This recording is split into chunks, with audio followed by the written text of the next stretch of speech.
Most men don't fail. They stop one breath before the breakthrough, not because they're weak, but because they mistake divine silence for rejection. The resistance you feel, it's not a closed door. It's the pressure of proximity. You're not being denied. You're being tested at the threshold. Let me make it plain. The weight crushing your chest is not the burden of failure. It is the tension of arrival. You are closer than you've ever been.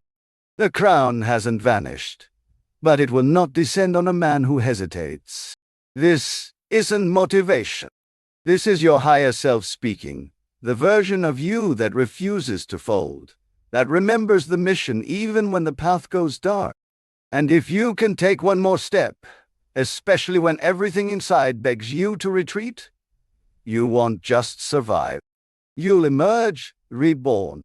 The whisper telling you to stop isn't failure. It's the final guardian of your greatness. It doesn't shout. It tempts. And only the wise recognize. The gatekeeper wears the face of relief. Refuse to bow. You're already at the door. The pain you feel is not exile. It is entrance. The ache is not your adversary. It is your announcement. The night grows darkest just before the breaking of light. So too, your dream resists just before it yields. Consider Lincoln, a man opposed, scorned, voted down, abandoned. But the crown he wore was not made of gold. It was fashioned in the silence. His greatness was not born of celebration, but of stillness, loneliness, and continual motion. The fire is not sent to burn you. It is sent to form you. Fatigue is not failure. It is evidence of the sacred task. Most have been deceived by the belief that weariness means detour. I tell you, fatigue is the forge. He who moves while bleeding is not merely surviving. He is building eternity. Every time you retreat, every time you postpone the call, you teach your soul to kneel before hardship. But the one who says, one more step, one more breath, becomes not merely a man, but a monument. You must ask yourself now, do you cease because your mission is fulfilled, or because fear disguised as reason has spoken again? If the ember still glows, you have no right to sit. That fire is not ornamental, it is instructional. Man's true self is revealed, not when the crowd cheers, but when he stands alone. When the echo of applause has ceased, when reward is unseen, when duty remains and strength fades, that is where true identity is unveiled. You do not persist because the wind is kind. You persist because your vow was not made to ease. There is a crown, yes, with your name engraved, but it does not adorn the quick nor the loud. It is reserved for the finisher. You were not called to be a cautionary tale. You were not sculpted to crumble at the edge of glory. Should you stop now, you will lend applause to every critic. But if you press on, they will fall silent before your persistence. This is no longer about the task. This is about who you are. You are not a man who starts. You are a man who concludes. The world does not reward the effort. It bows to the one who completes. Fatigue. Good. Well, it means you are near the place most abandoned. Declare this aloud. I bend, but I do not break. My fatigue is the signpost of destiny. Repeat it until your flesh yields to your spirit. You are not done because you feel tired. You are done only when the work is complete. So get up. Move again. Shunmeyan.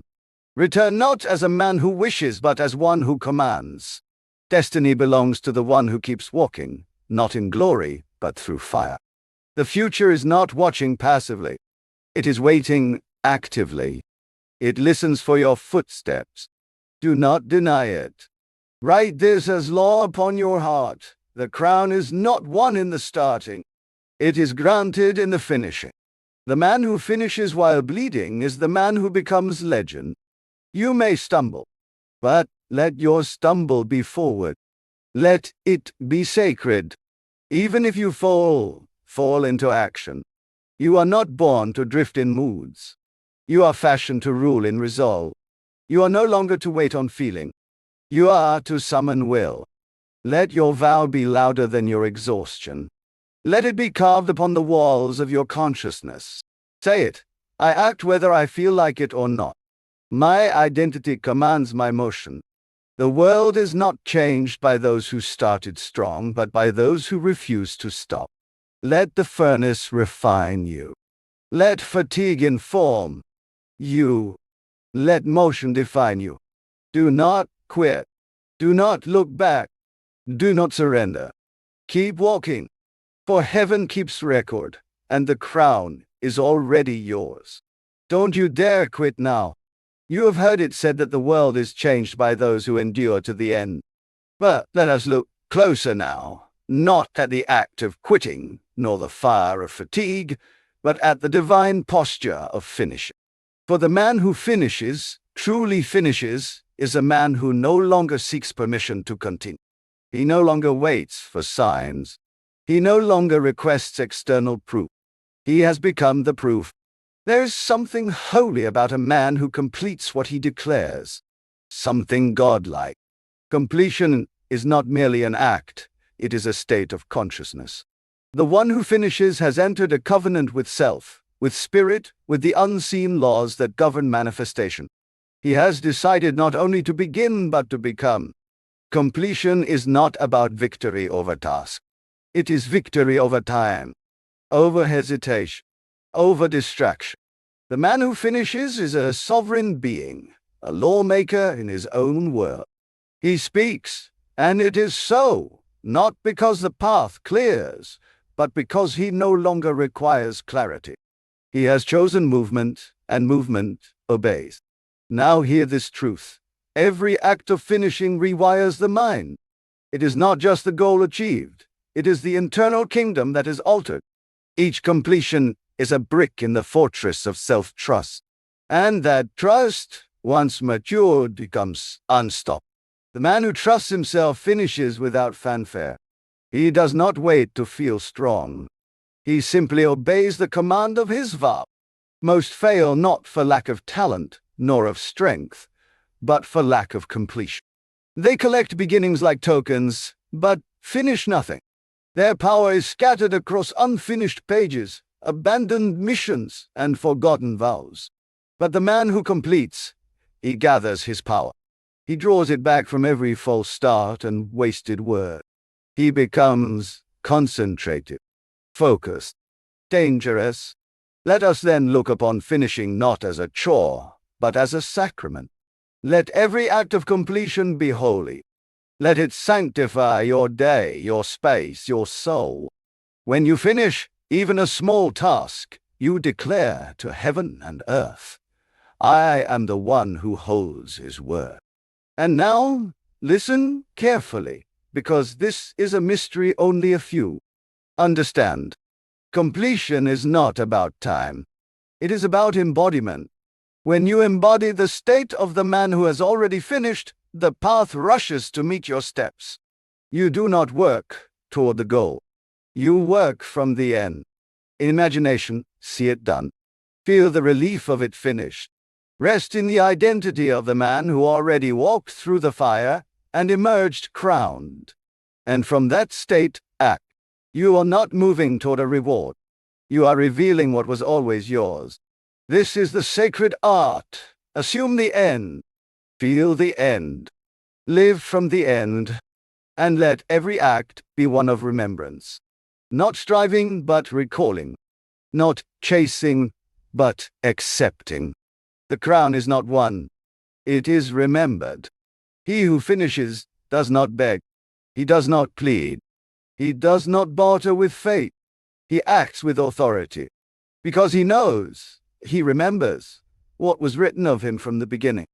And in this remembrance he becomes immune to delay, immune to comparison, immune to distraction. Because he knows there is only one measure of worth, obedience to the inner command. The man who finishes sees resistance as rhythm. He welcomes the wall, for he knows the wall is not the end. It is the echo of the breakthrough. It is the tremor before the birth. This world does not belong to those who try. It belongs to those who complete. So I charge you now, finish. Finish with reverence. Finish with fire. Let nothing remain half-written, half-built, half-believed. Let your life be a series of completions, each one a proclamation. I am. The crown does not descend. It emerges from within. You are not waiting for destiny to arrive. You are remembering that you are it. When you finish, you affirm your divine nature. You affirm that you are the one who calls things into being. So finish the sentence. Finish the vow. Finish the task that bears your name. And let your finishing echo across the ages. The world bows not to brilliance, but to the one who walks the full distance. Let your name be written not in the sand of effort, but in the stone of completion. This is your moment. This is your mantle. Wear it. The crown is already yours. There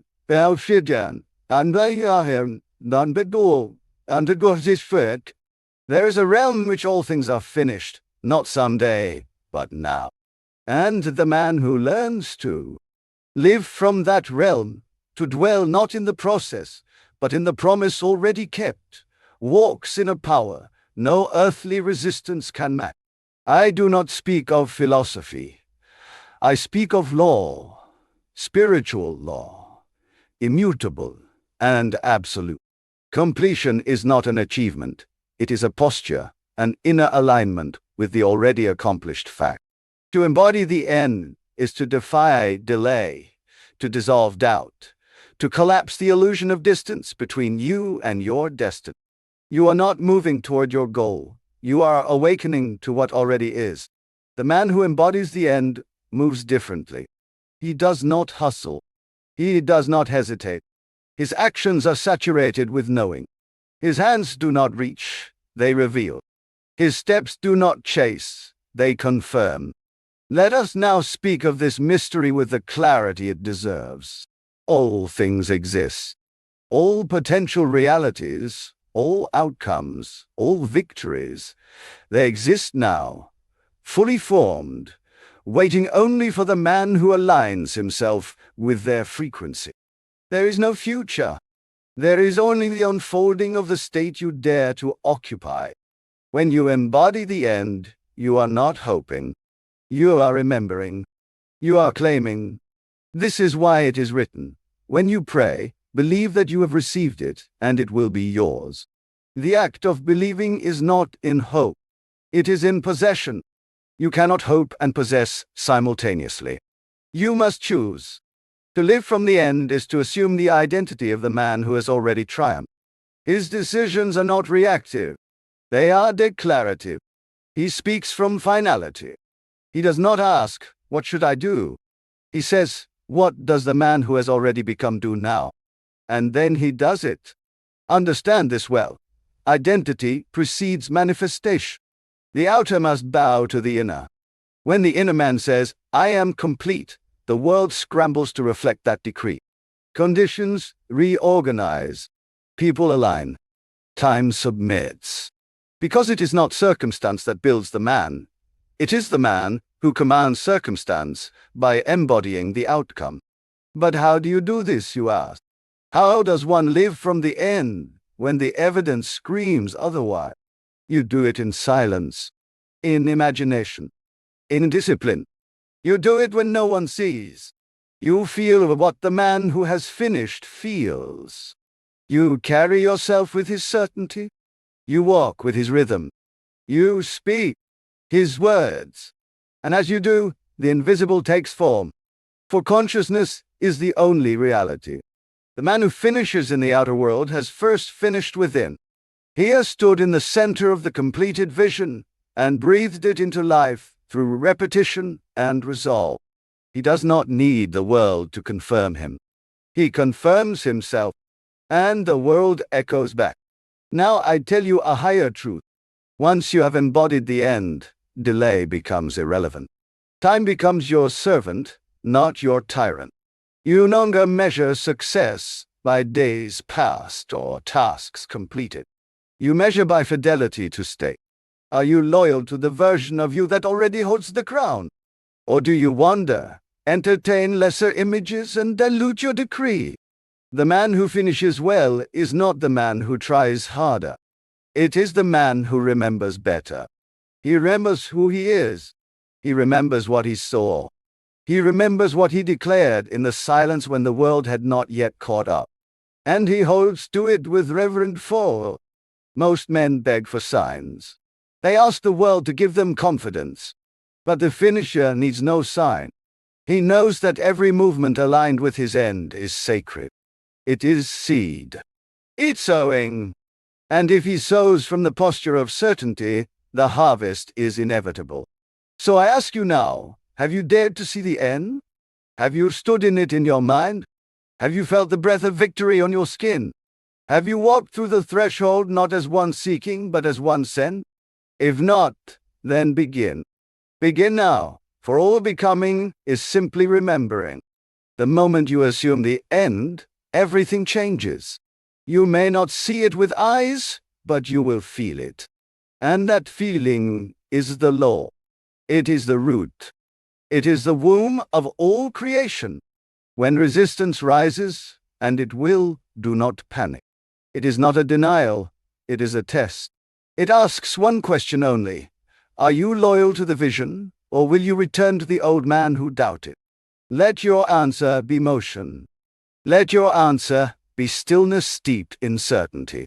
Let your answer be the choice to feel finished even while in process. And soon the process will vanish. Only fulfillment will remain. This is your inheritance. To act, not from striving, but from having. To walk not toward, but from. To do all things from the identity of the man who already arrived. There is no power in the world like a man who acts from completion. He cannot be rushed. He cannot be moved by fear. He cannot be manipulated by appearance. He is a pillar. So choose now. Choose to finish before you begin. Choose to feel before you see. Choose to live from the end, and let every task, every step, every conversation flow from that holy ground. You are not waiting to become. You are unveiling what already is. The crown does not descend. It awakens. Live from the end. Walk as if the promise has already clothed you. Speak from the throne. Stand in the knowing. The world will catch up to the decree you dare to believe. And that, beloved, is how you finish. Not someday, but now. There comes a point in a man's becoming when he no longer seeks the crown, but walks as though he already wears it. This is not arrogance. It is alignment. This is not presumption. It is possession. The one who walks from the victory, not toward it, commands a different power. He lives under a different law. He is not waiting for proof. He is walking through. To walk from victory is to settle once and for all who you are and where you stand. It is to burn the bridge to doubt, to leave no exit to hesitation. You are no longer rehearsing the role. You are embodying the essence. The decision is final. The self is sealed. In this state, the mind is no longer in conflict. There is no split between desire and action, between longing and faith. There is unity, a sacred oneness that speaks silently yet clearly. It is done. The man who abides in this place moves differently. Not with rush, but with rhythm. Not with panic, but with precision. He is not reacting to the world. He is revealing the world he has already constructed within. Hear this clearly. You cannot walk from victory unless you have seen it, claimed it, and received it inwardly. The path you walk outwardly is always trailing behind the road you first walked within. This is why the inner vision must be firm. It must not tremble at delay or dissolve under pressure done.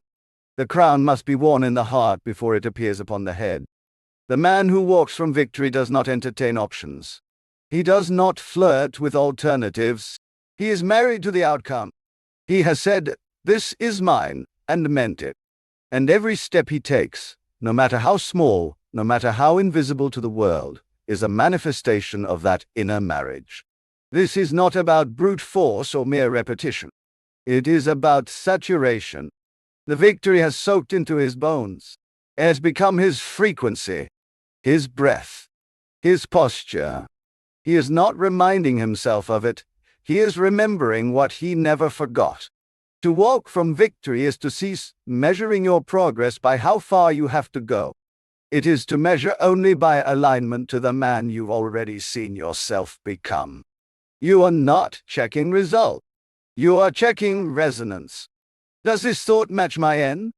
Does this action match the man who has already received? And if it does not, you do not entertain it. You replace it. You revise it. You return to the image, to the feeling, to the certainty. Because to compromise with an image that does not match your crown is to betray the very law that governs completion. Victory is not achieved by effort alone. It is held by identity. And identity is forged not in public but in private, on quiet mornings, in unseen hours, in the space between effort and evidence. You may not see it yet with your eyes, but if your spirit has seen it, then it is yours. And if it is yours, then act like it, speak like it, move like it, not in hope, but in confirmation, not in desperation, but in dominion. This is what it means to live as a creator, not one who molds clay, but one who shapes reality by dwelling in the unseen and calling it finished. You are not a beggar knocking at the door of fate. You are the one who opens the door because it is your house. There is no longer a need to strive for approval or understanding. The man who walks from victory is misunderstood by the many, but aligned with the few who know. He does not broadcast his certainty. He radiates it. It drips from his choices. It echoes in his stillness. When others ask, "How do you persist?" he does not give them a method. He speaks from memory, because I've already seen the end. He who walks from victory is not moved by silence. He knows the applause comes last. He's not swayed by delay. He knows time is only the outer unfolding of what has already taken place within. So I ask you, can you walk in such a way that the result must appear to honor your obedience? Can you speak with such clarity that reality adjusts its form to match your frequency? Can you act as the man who no longer seeks, but remembers? This is the way. This is the power. Not in striving, not in fear, but in settled identity. Let your presence announce your crown. And what of the days when feelings do not match the vision? When weariness creeps, and the mind attempts to question the decree?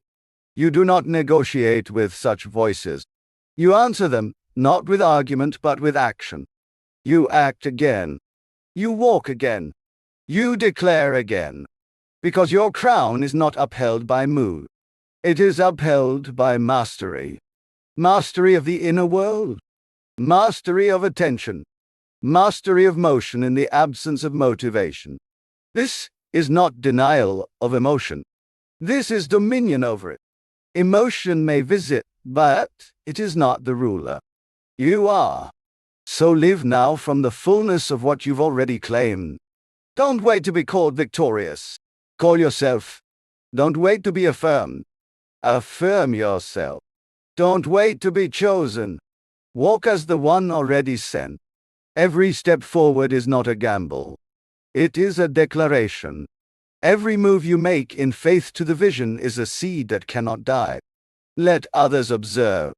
Let others speculate. Your path is not open to their vote. You do not walk for their approval. You walk for the vow you made in silence, the vow you made to the God within. And so you must hold it. You must finish it.